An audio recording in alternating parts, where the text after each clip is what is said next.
Hi, this is Dr. Mayura, and I want to talk about something that's been asked a lot in the past couple of weeks.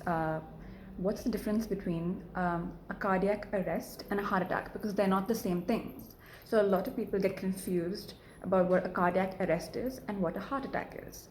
So, a cardiac arrest and heart attack are different things. A heart attack is when there's a blockage in one of your coronary arteries, an artery which supplies blood to the heart, and therefore some blood does not reach some part of the cardiac tissue, and therefore that tissue or the cardiac cells die.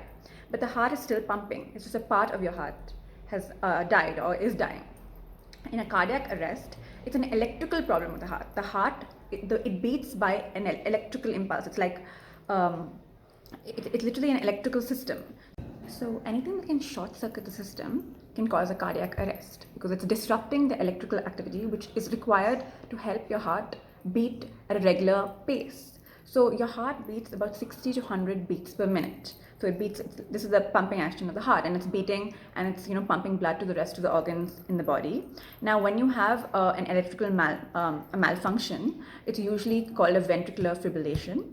So what happens is the left ventricle, which is pumping blood to the rest of the body, starts quivering. So it's not pumping anything, it just starts quivering. It's supposed to beat and pump at a normal rate, but it's just weak and it quivers.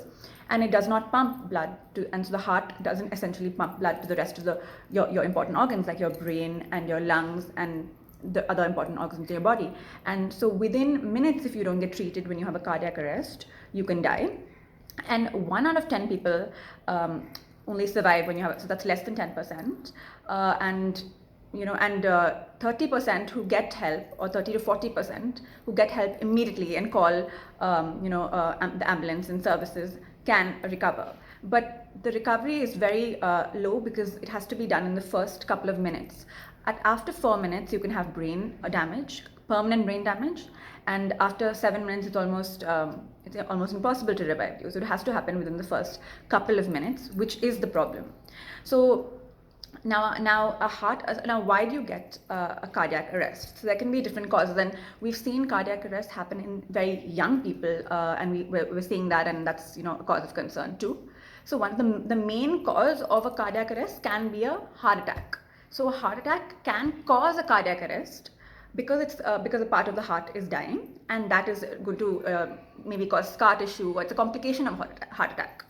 And another cause of a cardiac arrest can be inherited congenital heart problems, where you have congenital heart problems when you're a child. There can also be a thickened heart muscle, a thickened left ventricle, which is called hypertrophic cardiomyopathy, which usually causes sudden death in athletes. So this can also be a cause. There can also be an electrical problem that you have with your heart.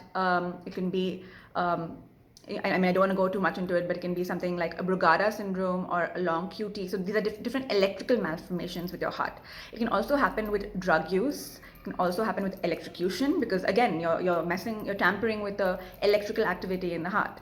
And as well as it can happen with, if you suddenly get hit in the heart. That's a condition where you suddenly get hit in the heart and the heart can stop, because again, it's electrical activity which is getting disrupted.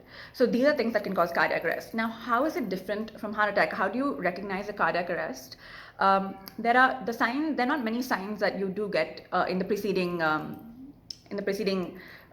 time before the cardiac arrest. So some people might have some, and usually they don't. So when you see someone who loses consciousness, is unresponsive, the heart stops beating, there's no pulse, or a very, very feeble pulse, and they have shortness of breath, and basically they're dizzy and they're unresponsive, then it's a cardiac arrest, and you should start CPR.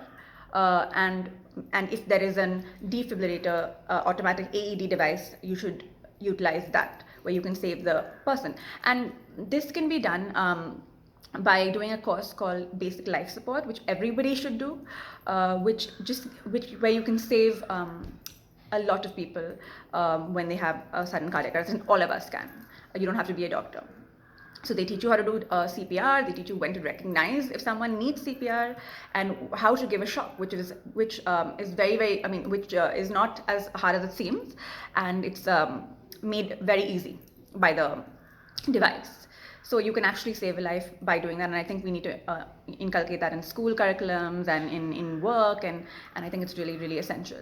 Now, in a heart attack, you mostly will have symptoms like the month prior or a couple of weeks prior, where you have left arm pain and abdominal discomfort, dizziness, shortness of breath, and chest pain, of course. And these are things that you can go and watch my video on heart attacks. But so these are so you will have those preceding symptoms, and you usually know that something is wrong. But when in a cardiac arrest, it's usually very, very sudden, and it has to be treated within minutes.